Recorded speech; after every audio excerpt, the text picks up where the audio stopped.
Olá, alunos e alunas, Direito Constitucional 1. Hoje nós vamos dar continuidade ao nosso conteúdo, discutindo a segunda fase do processo legislativo, que é a fase de deliberação, discussão e aprovação dos projetos de lei, no caso aqui de lei ordinária.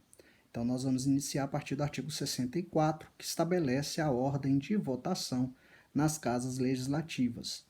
Então, o artigo 64 estabelece que a discussão e votação dos projetos de lei de iniciativa do Presidente da República, do Supremo Tribunal Federal e dos tribunais superiores terão início na Câmara dos Deputados, além, claro, daqueles projetos de iniciativa da própria Câmara dos Deputados, de algum deputado ou de uma comissão da Câmara dos Deputados, além dos projetos de iniciativa popular de lei, como nós vimos lá no artigo 61, parágrafo 2º do texto constitucional. Então, grande parte dos projetos de lei tem a sua deliberação, discussão e aprovação iniciada na Casa Legislativa, na Câmara dos Deputados. Essa casa que inicia o processo legislativo é denominada de casa iniciadora. O Senado Federal, então, funciona na maior parte das vezes como casa revisora, ou seja, vai rever esses projetos aprovados na Câmara dos Deputados. Ainda o artigo 64 estabelece que o presidente da República pode solicitar urgência na apreciação dos projetos de sua iniciativa. Solicitando essa urgência, a Câmara dos Deputados e o Senado, se eles não se manifestarem no prazo de até 45 dias sucessivamente, significa que esse projeto vai sobrestar todas as demais medidas pendentes de deliberação, ou seja, vai trancar a pauta. É o que estabelece o parágrafo 2º do artigo 64. O parágrafo 3º estabelece que a apreciação das emendas do Senado pela Câmara far-se-á no prazo de 10 dias, observado quanto ao mais o disposto no parágrafo anterior. E o parágrafo 4º, os prazos do parágrafo 2º não correm nos períodos de recesso do Congresso Nacional, nem se aplicam aos projetos de código. Então, como funciona a deliberação nas casas legislativas? Chegando o projeto na Câmara dos Deputados, ele vai passar pela deliberação, né? Aí pode haver modificação, pode haver propositura de emendas ao projeto, diversos tipos de emenda. Sendo o projeto aprovado por maioria simples, ele vai então ao Senado, que pode modificar o projeto, pode arquivar ou pode aprovar da forma como se encontra. Se o projeto for modificado no Senado Federal, essas modificações irão para a Câmara dos Deputados, que fará análise se aprova ou não essas modificações realizadas pelo Senado Federal. Sendo aprovado o projeto, ele é enviado, então, ao presidente da República para sanção ou veto.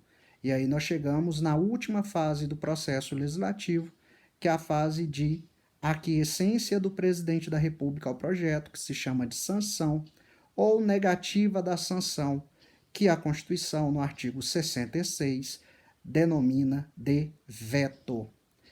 A sanção ela pode ser expressa ou tácita. Pode ser uma sanção total ou parcial. Ou seja, o presidente da República pode sancionar o projeto totalmente, em completo, ou ele pode sancionar o projeto apenas parte do projeto, negando sanção à outra parte. A sanção ela pode ser expressa quando expressamente o presidente da República aceita o projeto, ou pode ser sanção tácita, ou seja, por decurso de prazo. O presidente da República tem 15 dias para sancionar o projeto quando ele recebe da casa revisora. Não fazendo nesse prazo de 15 dias, considera-se que o projeto foi sancionado. É a chamada sanção tácita. É o que se encontra no artigo 66, parágrafo 3º, né? Esse prazo é de 15 dias úteis, como estabelece o artigo 66, parágrafo 1º da Constituição.